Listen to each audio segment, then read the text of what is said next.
হিসাব নয়, অগণিত কোটি কোটি উম্মতের মা নবীর বিবিরা। ওই মাকে নাম দেওয়ার সময় আপনি বললেন খাদিজা, আম্মা জানও বললেন না, হযরত বললেন না, খাদিজা রাদিয়াল্লাহু তাআলা আনহা বললেন না, বললেন খাদিজা। যা তোর বান্ধবী নাকি, রাষ্ট্রবন খাওয়াতে বোন নাকি, খাদিজা। নবীর বিবির নাম নেওয়ার সময় ইজ্জতের সাথে নিতে হবে। আম্মা জান হযরত খাদিজাতুল কুবরা রাদিয়াল্লাহু তাআলা আনহা, আপনি বললেন খাদিজা, এটা আম্মা জানের সঙ্গে বিরাদবির অসভ্যতা। মামার পরিচয় বাবার সারা দিয়া দেওয়ার মতো। তারপরে যা বললো সেটা হলো অজ্ঞতা, যে একক তো নামাজও করে নেই, একটা রোজাও রাখে না। আমি নকল করতেছি, বিবি খাদিজা একক তো নামাজও করে নেই, জীবন একটা রোজাও রাখে না। এই কথা হলো অজ্ঞতার পরিচয়, মূর্খতার পরিচয়, জাহেলের পরিচয়। কিন্তু ভাইরাল কথা বলে না, কিন্তু আজ আমরা ভাইরালের পিছনে বসছি। পাঁচ ওয়াক্ত নামাজ মেহরাজে ফরজ হওয়ার আগে নবীজি এবং সাহাবায়ে কেরাম নামাজ পড়তেন কিনা? পড়তেন না। একবার কাফেররা আইন করেছে যে আজকে থেকে কোরআন তেলাওয়াত শোনা নিষেধ। আইনের রাতে নবীজির বাড়ি এক পাশে আবু জাহেল তেলাওয়াত শুনে, এক পাশে আবু সুফিয়ান তেলাওয়াত শুনে, আরেক পাশে অন্য কাফেররা শুনে। সে সন্ধ্যা থেকে শুনতে শুনতে সারা রাত যায়, আর সকাল হয়ে গেছে খবর নেই। সকালবেলা যখন মুখোমুখি দেখা ধরা পড়ে গেল। এখানে একটা প্রশ্ন, নবীজি কি সারা রাত নামাজে দাঁড়ায় কোরআন তেলাওয়াত করতেন?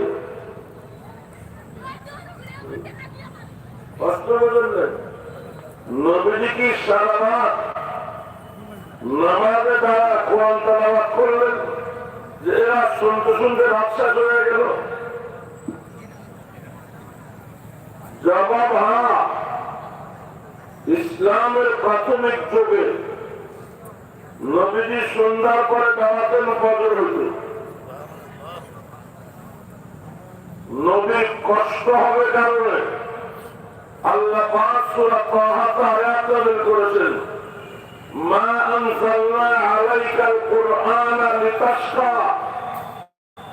আল্লাহ বলেন, কোরআন আমি এজন্য নাযিল করে নাই যে এই কোরআন তেলাওয়াতের সারা রাত দাঁড়িয়ে থাকবেন। এত কষ্ট করার জন্য কোরআন তেলাওয়াত করে নেই, কোরআন নাযিল করে নেই।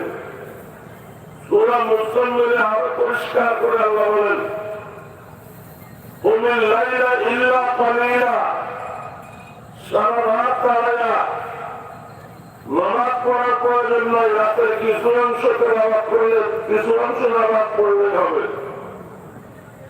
তাহলে বোঝা যায় নবীজি মেরাজে আগে নামাজ পড়তেন, করতেন না। হযরত ওমর রাদিয়াল্লাহু তাআলা আনহু 40 নম্বরের মুসলমান, 40 নম্বরে তিনি মুসলমান হয়েছেন। মধ্যরাতের পর মুসলমান হয়েছেন হযরত আরকম রাদিয়াল্লাহু তাআলা আনহুর বাড়িতে। সেখানে ছিল 900 মাদ্রাসা। নতুন মুসলমানরা সেখানে আসতো, নবীজি রাত্রে তালিম দিতেন। কিছুক্ষণ পরে নামাজের সময় হইল। নবীজি বললেন, ওমর ওযু করা, নামাজ পড়তে হবে। ওমর রাদিয়াল্লাহু তাআলা বলেন, হুজুর নামাজ কোথায় পড়বেন? নবীজি বলেন, কেন এখানে পড়বো, রোজ এখানে পড়ি। ওমর রাদিয়াল্লাহু তাআলা বলেন, না, আল্লাহ খলিল কাবা নির্মাণ করেছেন নামাজের জন্য, আজকে নামাজ কাবাতে হবে।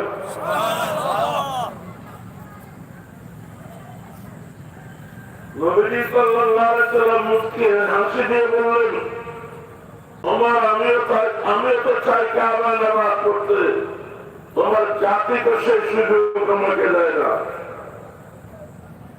অভিযোগটা ডাইরেক্ট ওমরের পক্ষে করলেন না, তোমার জাতি, তোমার কওম। ওমর রাদিয়াল্লাহু তাআলা বলেন, কোনো কথা নয়, আজকে আমি আগে গিয়ে রাস্তা পরিষ্কার করছি। ডাকলেন আবু জাহিলকে। আবু জাহিল মনে করছে কাজ হয়েছে, কারণ ওমরকে তো পাঠানো হয়েছে নবীর মাথা কাটতে। ওমর রাদিয়াল্লাহু তাআলা বলেন, আমি নবীর মাথা কাটি নাই, আমার মাথা নবীর আদর্শের নিচে ঝুঁকে দিয়েছি। যে তরবারি নিয়ে নবীর মাথা কাটতে বের হয়েছিলাম, ওই তরবারি এখন উন্মুক্ত আছে। আমি নবীজিকে নিয়ে কাবায় নামাজ পড়তে এসেছি। যদি বিবিকে বিধবা বানাতে চাও, সন্তানকে এতিম বানাতে চাও, তাহলে আমার তরবারির চ্যালেঞ্জ গ্রহণ করো। আমাদের কোন শব্দ করে নাই, ভিতরে চলে গেছে। ওমর রাদিয়াল্লাহু তাআলা ডাকতেন, হুজুর রাস্তা পরিষ্কার, কেউ নাই আজকে আমাদেরকে বাধা দেওয়ার মতো। সর্বপ্রথম নবীজিকে নিয়ে কাবার চত্বরে নামাজের আয়োজন করলেন ওমর রাদিয়াল্লাহু তাআলা। তবে নামাজ ছিল, এটা মেরাজের বহু আগের ঘটনা। কি বুঝলেন? ৫ ওয়াক্ত নামাজ ফরজ হওয়ার আগে নবীজিও নামাজ পড়তেন, সাহাবারাও নামাজ পড়তেন। পড়তেন না শুধু একজন, আম্মা জান খাদিজা রাদিয়াল্লাহু তাআলা। আপনাদের এমনটা মনে হয়? আর নবী যে সারা রাত নামাজে দাঁড়ায় থাকতেন, এটা তো বললাম আগে। এখন ওমর রাদিয়াল্লাহু তাআলা নবী এবং সাহাবাদেরকে নিয়ে কাবায় নামাজ পড়েছেন, এটাও বললাম। তাহলে বোঝা যায় নবীও নামাজ পড়তেন, সাহাবাও নামাজ পড়তেন। পড়তেন কিনা? ভাইয়ার বক্তার বক্তব্য অনুযায়ী করতেন না একজন, আম্মা জান খাদিজা রাদিয়াল্লাহু তাআলা। এটা কি সম্ভব? নবীজিকে নামাজ পড়তে দেখেও, সাহাবায়ে কেরামকে নামাজ পড়তে দেখেও আম্মা জান নামাজ পড়েন নাই, এটা কি সম্ভব? আম্মা জান অবশ্যই নামাজ পড়েছেন। যে বললো একক নামাজও পড়ে নেই, এটা তার অজ্ঞতা, তার মূর্খতা, তার জিহাল। এসব জাহিলরা আজকাল ভাইরা। তারপরে আসুন, একটা রোজাও রাখে নাই।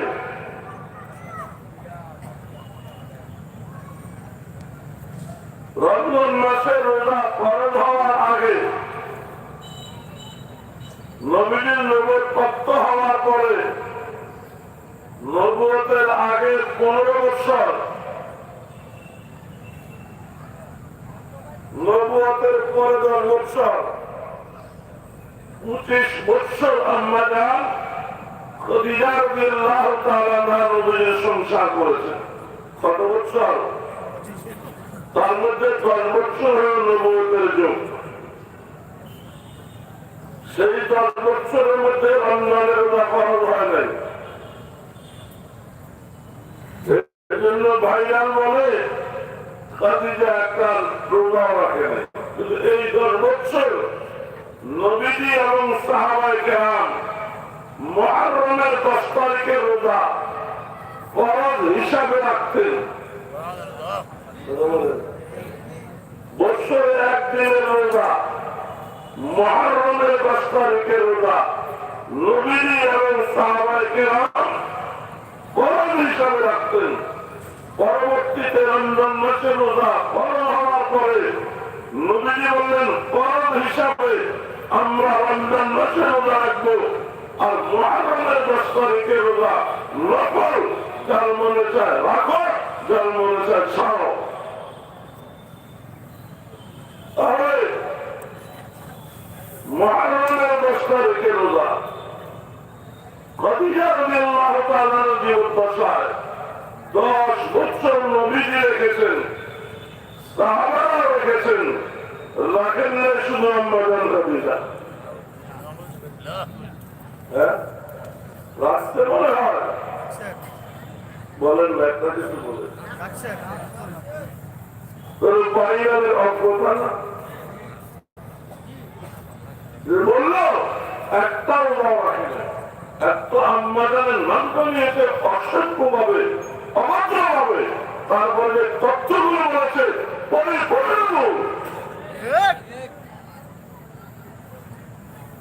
এক টাকাও সরকার রাখার দেয় নাই, এক টাকাও সরকার রাখা দেয় নাই। আম্মাজান খাদিজা রাদিয়াল্লাহু তাআলা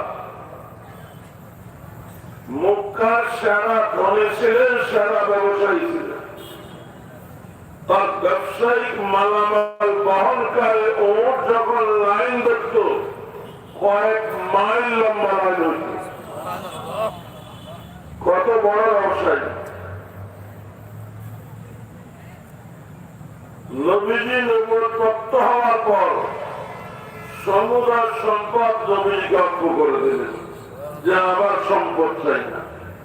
আর আমি আর আপনার তো সম্পদের 40 ভাগের 1 ভাগ যাকাত দেই, শতকরা 2.5% যাকাত দেই। আমাদের তো সব দিয়ে দিয়েছেন, বলেন না, সব দিয়ে দিয়েছেন। নবীজি একদিন একা একা বসে কাঁদতেছেন। আম্মাজান আয়েশা রাদিয়াল্লাহু তাআলা জিজ্ঞাসা করলেন, হুজুর আপনি কাঁদেন কেন? কোন বিশেষ সাহাবী ইন্তেকাল হয়েছে, কোন যুদ্ধে মুসলমানদের বিপর্যয় হয়েছে, শারীরিক কোন সমস্যা? নবীজি বলেন এসব কিছুই না। হঠাৎ খাদিজার কথা মনে পড়েছে। সুবহানাল্লাহ বলেছে। আম্মাজান খাদিজা রাদিয়াল্লাহু তাআলা আনহা সম্পর্কে আম্মা আয়েশা কি সতীন, আম্মা আয়েশা সহ ওই সময় নবীজির প্রায় 9 জন বিবি আছে। আর নবীজি কাঁদতেছেন প্রয়াত হওয়া, দুনিয়া থেকে চলে যাওয়া বিবি হযরত খাদিজা রাদিয়াল্লাহু তাআলা আনহার জন্য। তো আম্মা আয়েশার একটু লাগছে,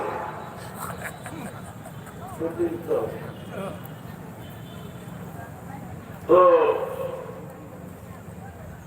আয়েশা বলে, হুজুর আমরা আপনার 9 জন বিবি, বয়স হিসাব করলে সবাই অর্থাৎ খাদিজা রাদিয়াল্লাহু তাআলা থেকে কম হবে। এই 9 জন থাকতে আপনি হযরত খাদিজা রাদিয়াল্লাহু তাআলাকে স্মরণ করতেছেন। খাদিজা এমন কি স্মৃতি রয়ে গেছে,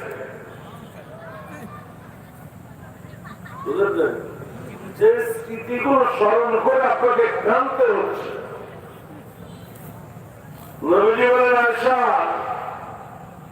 আমি তোমাকে কোন খাদিজা রাদিয়াল্লাহু তাআলার কোন কোন স্মৃতির কথা বলবো? স্মৃতি তো অনেক। যখন আমি সোয়াবে আবি তালেবে বন্দী ছিলাম, চারদিকে পাহাড়, মধ্যখানে আমি আমার চাচা আবু তালেব, হযরত খাদিজা এবং সাহাবায়ে কেরাম একটা জামাত মক্কার কাফেররা আমাদেরকে এখানে বন্দী করে রেখে সুসাইল বয়কট করেছে। আমাদের যাওয়া নিষেধ, কোন ফেরিয়ানা এখানে আসা নিষেধ। আমরা 3 বছর সেখানে বন্দী ছিলাম। দুনিয়ার খাবার চোখে দেখি নেই, গাছের লতা পাতা খেয়ে বাঁচা ছিলাম। আমি একদিন তাকিয়ে দেখলাম হযরত খাদিজা রাদিয়াল্লাহু তাআলার চেহারা ভেঙে পড়েছে, চোখের নিচে দাগ পড়ে গেছে, শরীর একেবারে শুকিয়ে গিয়েছে, দুর্বল হয়ে গিয়েছে। আমি গিয়ে খাদিজার কাছে বসলাম রাদিয়াল্লাহু তাআলা আনহা, যা বললাম, খাদিজা তোমার এই অবস্থা আজকে আমার জন্য। তুমি তো বড় ছিলে, বড় ব্যবসায়ী ছিলে, তোমার বাড়িতে রাজমহল ছিল, রাজুকের খাবার ছিল, সেই তোমাকে আজ গাছের লতা পাতা খেয়ে বাঁচতে হচ্ছে শুধু আমার জন্য। ছেড়ে দাও না আমাকে, আবার ব্যবসা শুরু করো, কে তোমাকে টাকা দেবে না, আবার বড় লোক হবে, রাজমহল হবে, রাজুকের খাবার হবে। খাদিজা রাদিয়াল্লাহু তাআলা সেদিন তার কথা শুনতেছিল আর বলতেছিল, হুজুর এখানে গাছের লতা পাতা খেয়ে বেঁচে আছে, এই জন্য আমার কোনো আফসোস নেই, আমার জিন্দেগি একটা আফসোস, আমি আমার জীবনে 40 বছর বয়সে আপনাকে পেয়েছি। আপনি নবী ছাড়া আমার জীবনে 40টি বছর কেটেছে। ওই সময়টাও যদি আপনাকে পেতাম আর এইভাবে গাছের লতা পাতা খেয়ে বেঁচে থাকতাম, আমি নিজেকে আরো ধন্য মনে করতাম। সম্মান আল্লাহ রাস্তায় দিয়া বন্দি জীবন যাপন করেছে, আর আপনি মতো 1 টাকাও সৎকার রাখাতে নেই। কত বড় মূর্খতা, অজ্ঞতা আর জেহালত।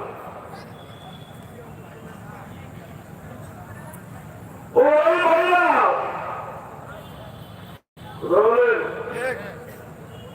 হক জানতে হবে, হক বুঝতে হবে। लिबासे खजर में सरगाओ राजन मिलाते हैं, लिबासे खजर में सरगाओ राजन मिलाते हैं। अगर दुनिया में जीना है तो कुछ पहचान पैदा कर, अगर दुनिया में जीना है तो कुछ पहचान पैदा कर। পোশাকে হাজার টাকা বসে আছে, যদি বাঁচতে হয় টাকা করে চিনতে হবে। হযরত খিজির আলাইহিস সালাম তিনি তো ভালো মানুষ, আল্লাহর ওলি মানুষ, কিন্তু ওনার পোশাক পরে শত শত টাকা বসে আছে রাস্তার মোড়ে পরে। এটা সম্পদের ডাকাত না, ইমান আমলের ডাকাত। ইমান আমল ডাকাতি করে ডাকাত। তোমরা যদি বাঁচতে চাও, তোমরা ইমান বাঁচাতে চাও, আমল বাঁচাতে চাও, এই ডাকাতগুলোকে চিনতে হবে। अगर दुनिया में जीना है तो कुछ पहचान पैदा करो। अल्लाह पाक की बसीरत एक बसार कौमी देवबंदी उलमा इकराम के लिए से बारंगे के काही जामी कोश मनंदा से पदरामी से लासो जनता बातें चेहरे पोशाक করতে মনে চায় পড়ো, তোমাদের চিনতে আমাদের ভুল হবে না। মক্কায় কোন দেশ সব কাপড় নবীকে চাই গালাগালি, সব চাইতে বেশি যে করত বলি দিলে মুখিরা, মুখিরা আল্লাহর হাবিবকে গালাগালি, আল্লাহ কাহাত সহ্য করবে। আল্লাহ পাক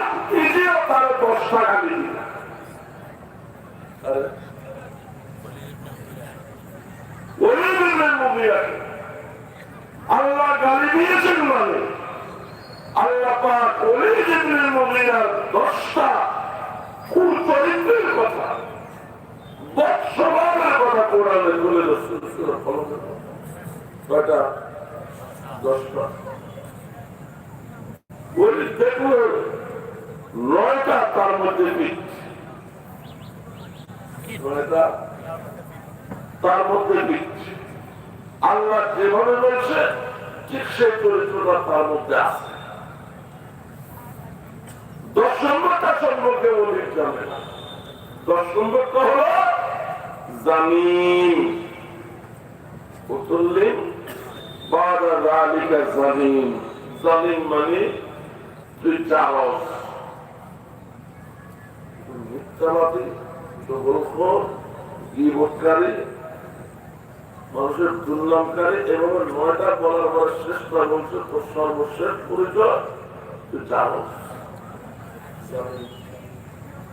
10 নম্বরটা কি জানি এখন এটা তো ওলিদ জানার কথা না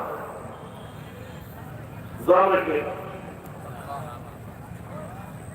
জানে আল্লাহ তো জানি মানে জানে আল্লাহ হচ্ছে জামিন যার অর্থ জানে আপনি সুন্দর আনন্দটা বলে না আমাদের চট্টগ্রামের ভাষা কানকির বোয়া চাঁদপুর নোয়াখালী কুমিল্লার ভাষা মাগি হুল আর এই শব্দ জমে বাংলা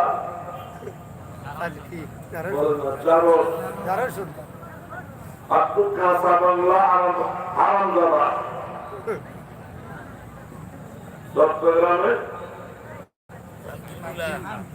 খানকে পোলানো পোয়া খানকে পোয়া নোয়াখালী কুমিল্লা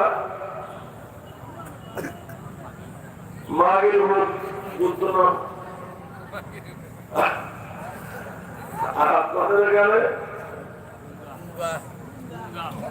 উঙ্গা আর হলো তো অলিপ্তটা জানে না জানে কে যে মা গলা শুরু করছে মা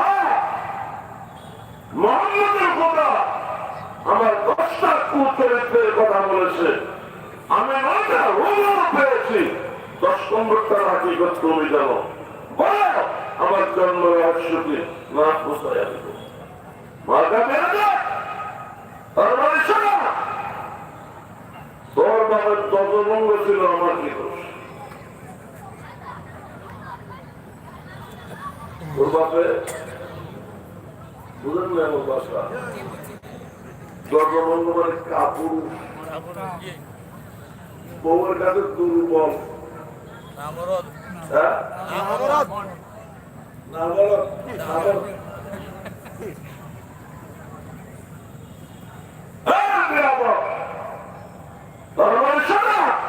তোর বাপ নামরদ ছিল কাপুরুষ ছিল দজভঙ্গ ছিল ওই সময় হারবালা ছিল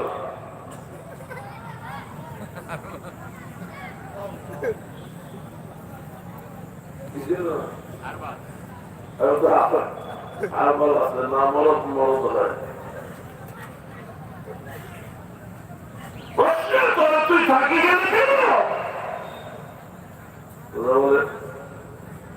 আমার বাবা নামরদ ছিল দুর্বল ছিল তুমি থাকলে কেন তার কাছে নিজের মা বলে আমি থাকতে চাই নাই তোর বাপ ছিল পয়সাওয়ালা মাস্তান পয়সাওয়ালা মাস্তান রায় তৈরি আমার পা জড়ে শুয়ে থাকতো আর বলতো তোর পায়ে বসছি রাত পাস করিস না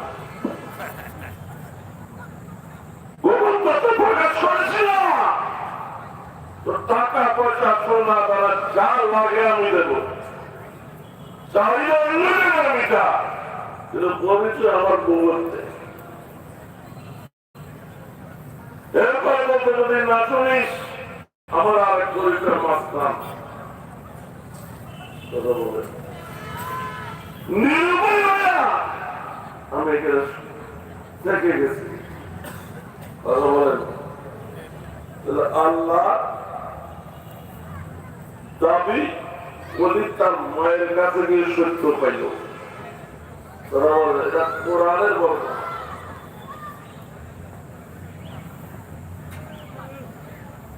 ইমামে আবুল হানিফা রাহমাতুল্লাহি আলাইহি সহযোগী কিছু উলামায়ে কেরামকে নিয়ে বসে আছেন একটা মাঠে বাচ্চারা খেলতেছে হঠাৎ বাচ্চাদের খেলার বল সেখানে মাঝখানে এসে পড়লো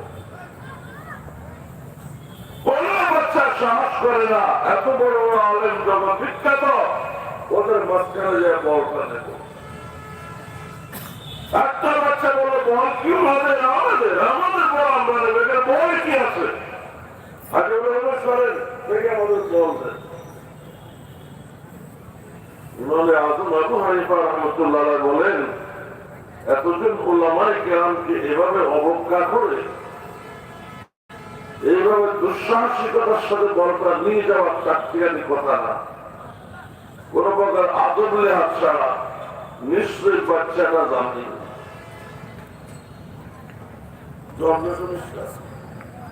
খবর নিয়ে দেখা গেল কথা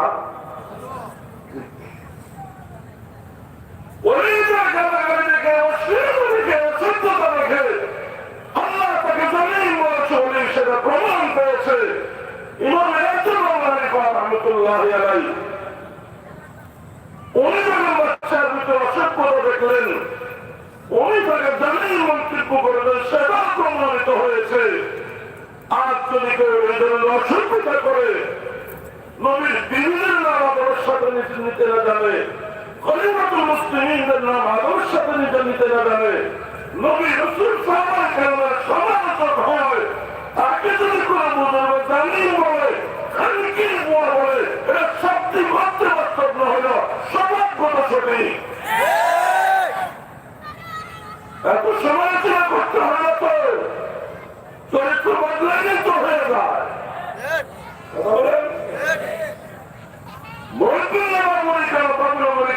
কেন তোমাদেরকে কিছু বলবে না সমাজ বদলাও নবীদের সমালোচনা বন্ধ করো সবাই কামার সমালোচনা বন্ধ করো উম্মাতুল মুমিনদের ইজ্জত দিতে শিখো আল্লাহর সাথে সমালোচনা বন্ধ করো যতদিন নবীদের সমালোচনা বন্ধ হবে না সবাই কামার সমালোচনা বন্ধ হবে না উম্মাতুল মুমিনদের সমালোচনা বন্ধ হবে না মুমিনগুলো একজন নয় লক্ষ কোটি মুমিনগুলো পালন করি বিশুদ্ধ করেই যাবে রাজনৈতিক সময় থাকে তোমাদের ধর্মীয় বিশুদ্ধ এবার আকীদার ত্রুটি বিচ্ছুতি মেনে মনে করিও না আগে কথাগুলো আমাদের বলার প্রয়োজন হতো না যদি তোমরা বই করলে পাবো বলি তার পিছনে বলে না করতাম 1 মিনিটের ব্যাপার এইসব থেকে আমরা করোনা করেছি ভবিষ্যতে আর এগুলি করবো না সব খতম হয়ে যায় কথা বলেন তোমাদের বিয়াদুলি বেড়েই চলেছে একজন মসজিদ কমিটিতে ঢুকতে হবে 10 নেতাদের মুরব্বীদেরকে গান ধাক্কা দিয়ে বের করতে হবে আমি বের করবা ইমাম দিতে পারবা নি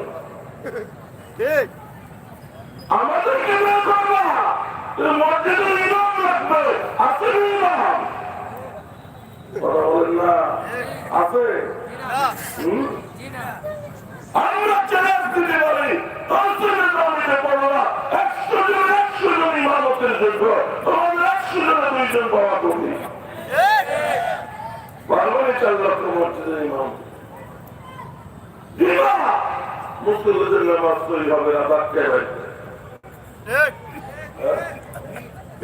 আমরা শুধু বাংলাদেশ নয় তখন দুনিয়ার ইমামের জোগান দিচ্ছি সারা দুনিয়াতে বর্তমানে 70-80 থেকে 85 ইমাম কওমিদের গঞ্জে ওলামায়ে কেরাম। কি বিশুদ্ধ! আমরা মাদ্রাসায় পড়ে হয় মসজিদের ইমাম হই, না হয় মাদ্রাসার হুজুর হই। আমাদের জীবন জীবিকা 4 দেয়ালের মধ্যে বন্দী। এই 4 দেয়ালের বাইরে আমাদের কোন পদচারণা নাই। ওখানে কোনো মসজিদ মাদ্রাসা বন্ধ হয়ে গেলে এগুলি সব না খায় মরবো। আমাদেরকে বলে, কারণ আমরা দুনিয়া আর কিচ্ছু জানি না। বলে কি বলে না? অত বড় মূর্খ। দুনিয়াতে থাকবে, মসজিদ মাদ্রাসা থাকবে, আমাদের ওই বিপদে পড়া লাগবে না। যেদিন মসজিদ মাদ্রাসা থাকবে না, দুনিয়াও থাকবে না। থাকবে দুনিয়া। আল্লাহ বলার মতো মানুষ থাকলে দুনিয়া থাকবে, আল্লাহ বলার মতো মানুষ না থাকলে দুনিয়া থাকবে না। আর আল্লাহ তালিমটা মাদ্রাসাতে হয়, মসজিদে হয়। মসজিদ মাদ্রাসা আছে, দুনিয়া আছে। মসজিদ মাদ্রাসা নাই, দুনিয়াও নাই। আমাদের কোন টেনশন নাই, আমাদের 4 দেয়াল ভাঙবে না। কথা বলেন, আমাদের 4 দেয়াল ভাঙবে না।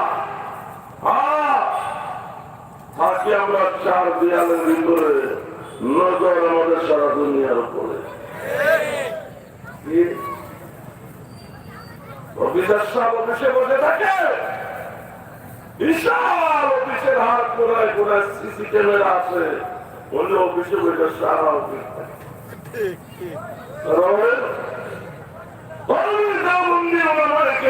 চোখ সিসি ক্যামেরা 4 দেয়ালে থাকলেও এই দেয়ালের ভিতরে দুনিয়া দেখে।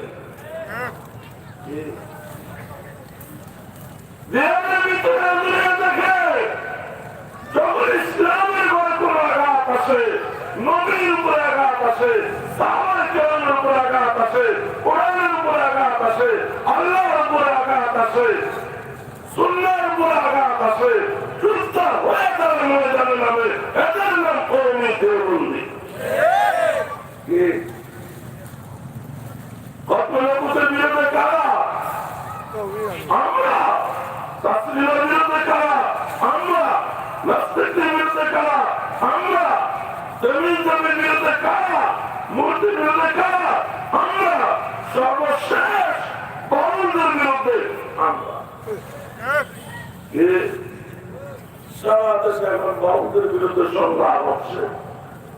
আমাদের সংগ্রামের কারণে বাবুল সরকার গ্রেপ্তার হয়েছে, আর অনেক গ্রেপ্তার হবে। সাথে যারা পক্ষ নিবে তাদের খবর আছে। তো ময়দানে আমরাই তো আগে, তারপরে আমাদের কেন? আমরা ইসলামের জন্য জীবন নেই, ইসলামের জন্য রক্ত নেই, কোরআনের জন্য রক্ত নেই, নবীর জন্য আল্লাহর জন্য রক্ত নেই। তোমরা মাঝে মাঝে দিতে দেখা যায় নেতার জন্য। আমাদের কাছে ধর্ম বলো, আল্লাহ বলো, রাসূল বলো, সাহাবায়ে কেরাম বলো, আউলিয়ায়ে কেরাম বলো, উলামায়ে কেরাম বলো, তোমাদের কাছে নেতা বলো।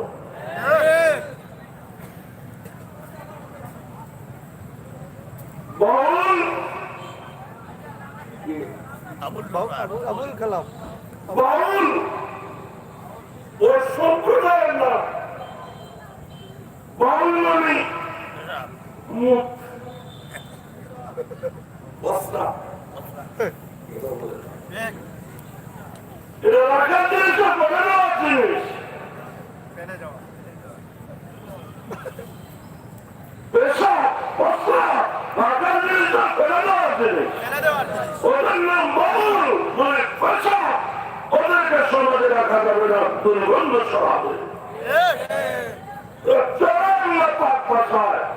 আল্লাহ সমালোচনা করে, নবীর সমালোচনা করে, কোরআনের সমালোচনা সমালোচনা করে, হাদিসের সমালোচনা করে, ওলি আওলিয়াদের সমালোচনা করে। এখন বলে যে গানগুলো আছে এমনি বন্ধে বন্ধ হলে পূর্ণতা উশৃঙ্খল। যে বাবুল বলা হচ্ছে সে বলছে আমি আল্লাহর আগামাতা বুঝি না, আল্লাহ করলাম মুখ ওটা আমি উচ্চারণ করতে পারি, আমি বুঝি না। এক মুখে তিনি কত কথা যে উদ্ধৃতি দিয়া কথাগুলো বলছেন এগুলো কোরআনের কথাও না, হাদিসের কথাও না, হাদিসের নামে কিছু গলত কথা। কথাগুলো যদি কোরআনের হতো তাহলে একটা কথা ছিল, সহি হাদিসের হতো তাহলে একটা কথা ছিল। কথাগুলো হাদিসের জন্য কতগুলো গলত কথা, সেগুলিকে উদ্ধৃতি করে সে বলে আল্লাহ এক মুখে এত কথা বলে, আমার তো বুঝে আসে আল্লাহর এটা মুখ না। আল্লাহকে গালি দেওয়ার পরে এই বাবুল বাবুলের বাঁচা কোনো অধিকার নয়। তাকে গ্রেফতার করার পরে বাবুলদের ভোট পাওয়ার জন্য কিছু লোক পক্ষপাতিত্ব করে। এগুলি মাথাকা ভোট কবে হবে? আমি তো ভোট নিয়ে কথা বলি না, তবে আমার কথা বলছি, আপনারা একমত না হলে মাফ করবেন।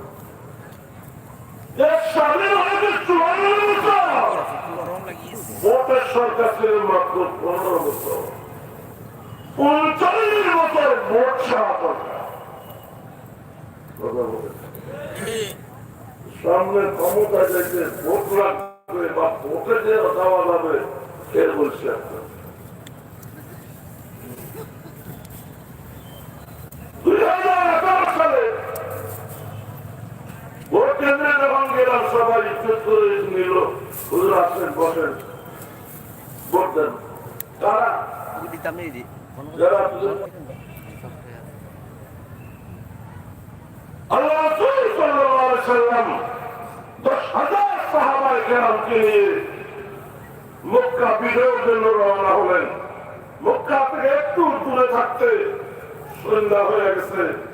নবী বললেন রাত্রে আমরা মক্কা প্রবেশ করবো না, বড় নিরাপরাধ মানুষ মারা যাবে, নারীরা মারা যাবে, বৃদ্ধরা মারা যাবে, শিশুরা মারা যাবে। আপনি এখানে যাপন করবো, যা হওয়ার সকালে হবে। নবী তো রাহমাতুল লিল আলামিন। একবার বলেন সাহাবায়ে কেরামকে তোমরা সবাই চুলা জ্বালাও, সবাই একটা একটা করে চুলা জ্বালাও। বেশিরভাগ সাহাবায়ে কেরামের খাবার খেজুর, খেজুর রান্না করে খেতে হয় না, চুলা জ্বালাবো কেন? নবীজি বলেন রাতে মক্কা মাসে বের হবে আমাদের অবস্থা দেখার জন্য, জানার জন্য, বোঝার জন্য। তোমরা যদি সবাই চুলে জ্বালাও কাপড়া ধরে নেবে, একে চুলা যদি রান্না হয় তাহলে এখানে সৈন্য আছে 1 লাখ। আছে কত? 10,000। নবীজি ফর্মুলা দিলেন যাতে 70 মনে করে 1 লাখ,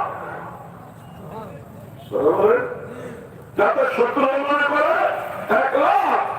নবীজি বলে শুধু চুলা দেখে মক্কার কাফেররা 10,000-এর বিরুদ্ধে দাঁড়াবার সাহস পাচ্ছিল, 1 লাখের বিরুদ্ধে দাঁড়াবার সাহস নাই। রাতের মধ্যে অর্ধেক মক্কা খালি হয়ে যাবে। আগামীকাল সকালে বিনা বাধায়, বিনা রক্তপাতে মক্কা বিজয় হবে। হয়েছে এটা নবীজির পলিসি।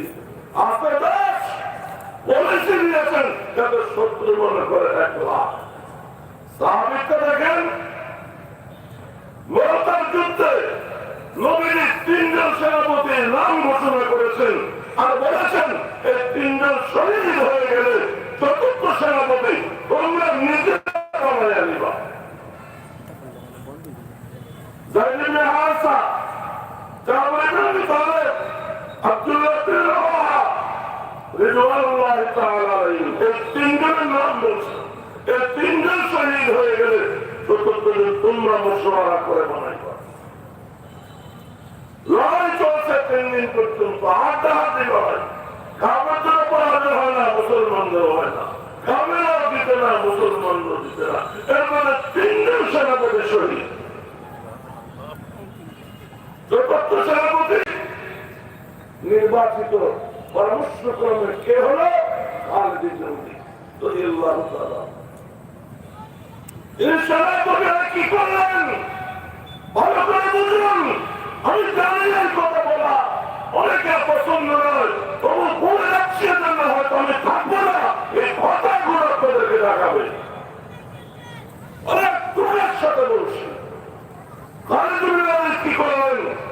খালিদ ইবনে ওলীদ রাদিয়াল্লাহু তাআলা সৈন্যদেরকে ডাকলেন আর বললেন, শুনো, গত 3 দিন যারা সামনে লড়াই করেছো, পিছিয়ে আসো, পিছিয়ে ওরা সামনে যাও, দাঁড়িয়ে ওরা পামে আসো, পামে ওরা টানে যাও। এইবার সৈন্য বিন্যাস করলেন। লড়াই যখন শুরু হলো, তারপরে দেখলো গত 3 দিন যাদেরকে সামনে পেয়েছি আজকে তারা নাই। আজকে তারা সামনে নাই, অপরিচিত। যেমন আমি 1 ঘন্টা ধরে এখানে বসেছি, অনেকের চেহারা মুখস্থ হয়ে গেছে, আর তারা 3 দিন লড়াই করেছে, চেহারা মুখস্থ, কিন্তু চতুর্থ দিন দেখে নাই।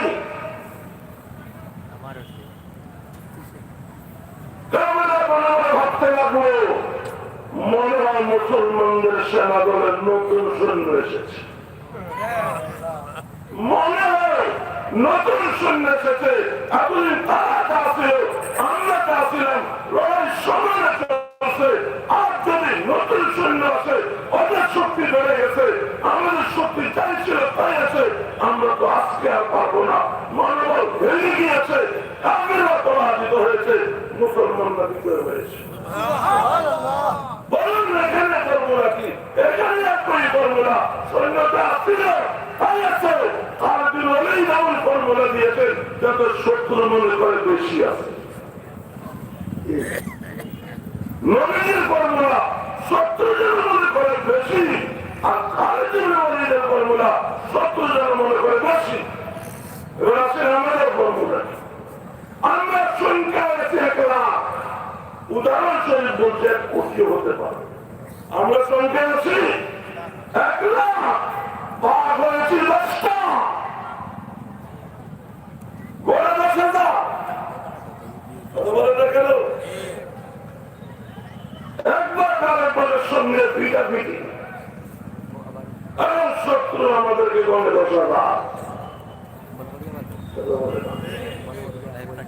নবীর সেনা দল ছিল 10,000, নবীর পলিসির কারণে শত্রু মনে করেছে 1 লাখ, আর আমরা আছি 1 লাখ। এমন পলিসি অবলম্বন করেছি, শত্রু মনে করে 10,000। আমাদের পলিসি আর নবীর পলিসি মিলে গেছে। কথা বলেন, মিলে গেছে। যদি নবীর সঙ্গে পলিসি না মিলে সম্পূর্ণ বিপরীত হয়, এই পলিসিটা কি করে বুঝে আসবে? কি করে বুঝে আসবে? আমি শুরু থেকে বলছি, এখনো বলছি, যতক্ষণ বলবো কিভাবে ঐক্য হওয়া যায় সেই চিন্তা না তারা করবে, তবে ঐক্য হতেই হবে, জাতির মুক্তি হতে হবে। বারবার বসুন আপনারা, বারবার বসুন, একটা পথ আসবে। আমি যা দেখছি মসজিদ এখনো আসছে, ফর্মুলা আমার কাছে আসে, এখনো মসজিদ আমাদেরকে রাখছে অনিশ্চিত। কথা বলে না হতে পারে, ইউতে পারে, অন্য কেউ আসতে পারে, বলে আমরা কেউ বলতে পারে। কথা বলেন, যেই পথে চলছি এই পথে আদায় সন্দেহ, কিন্তু জাতি চাই অভিভাবক, জাতি চাই অভিভাবক। আর বিপদে জাতির পাশে দাঁড়াবে, আর সংকটে জাতির পাশে দাঁড়াবে, আর মুসিবতের জাতির পাশে দাঁড়াবে। জাতি এরকম অভিভাবক চায়,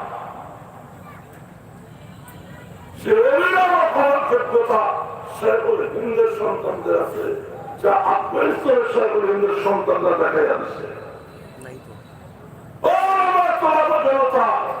শেখুল হিন্দের অনুসারে আমরা যারা আছি, আমাদের আছে জাতির অভিভাবকের দায়িত্ব পালন করা, এটাতে বিশ্বাস এই জনতার উপরে, এই জামাতের উপরে, এই জামাতের নজরে এখন শিয়া।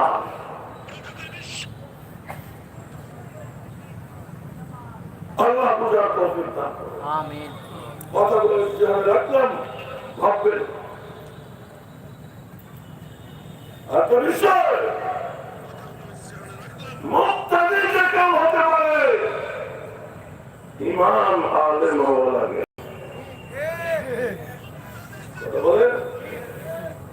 মুক্তাদি দাঁড়িয়েও হতে পারে, নিদারিও হতে পারে, পাঞ্জাবিও হতে পারে, সাকরাও হতে পারে, কেন্দ্রীয় হতে পারে, কালিকাও হতে পারে।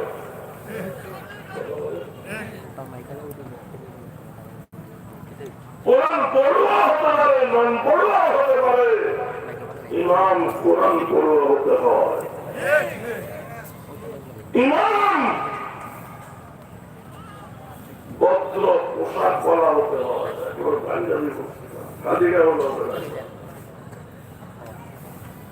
যারা ইমাম বানাতে ভুল করেছ, পুরো 4 দিন জমা ধ্বংস করবা।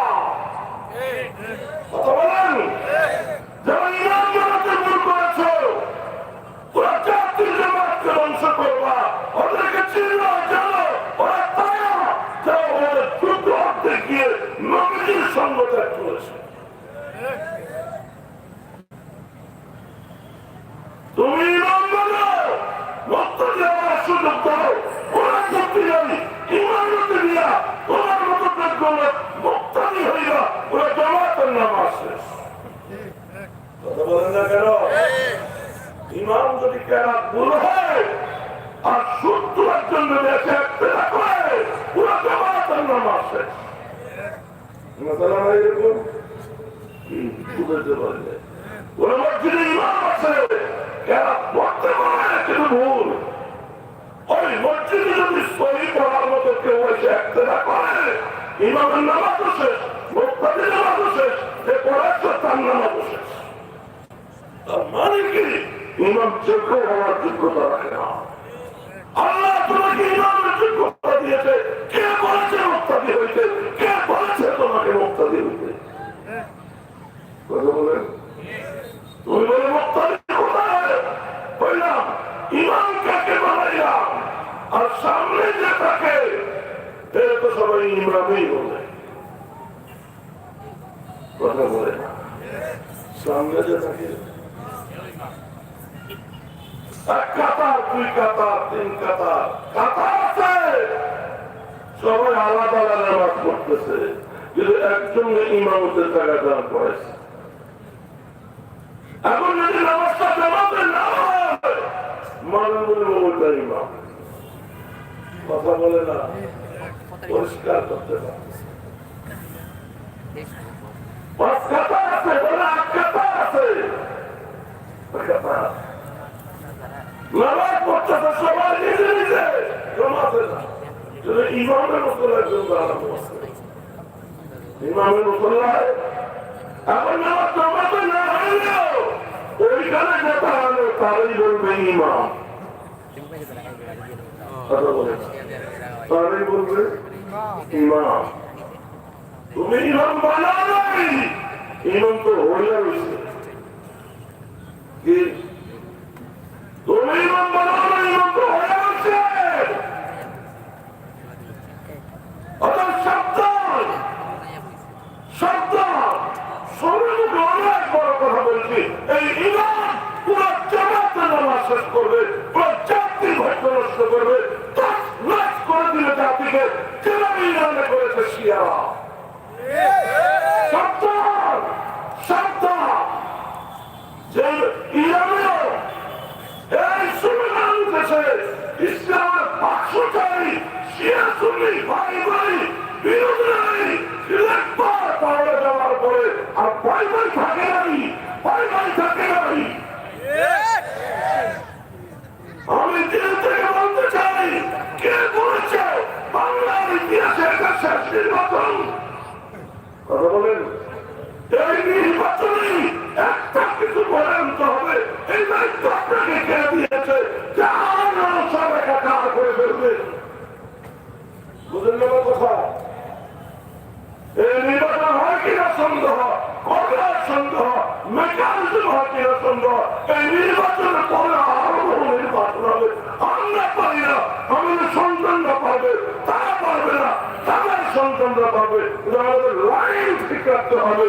ওরা তার ভিতরে হাক্কা বিল বার পেলে অর্থাৎ তোমার হাক্কা ও অর্জুন চাওয়া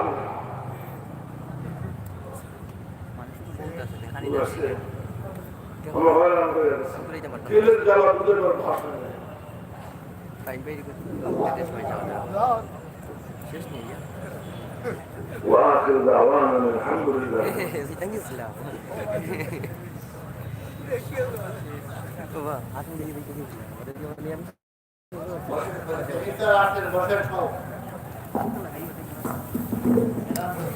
সম্মানিত উপস্থিতি, আমরা দেখতে পাচ্ছি আমাদের মধ্যে এসে উপস্থিত হয়েছেন 3 দিন ব্যাপী ঐতিহাসিক চট্টগ্রাম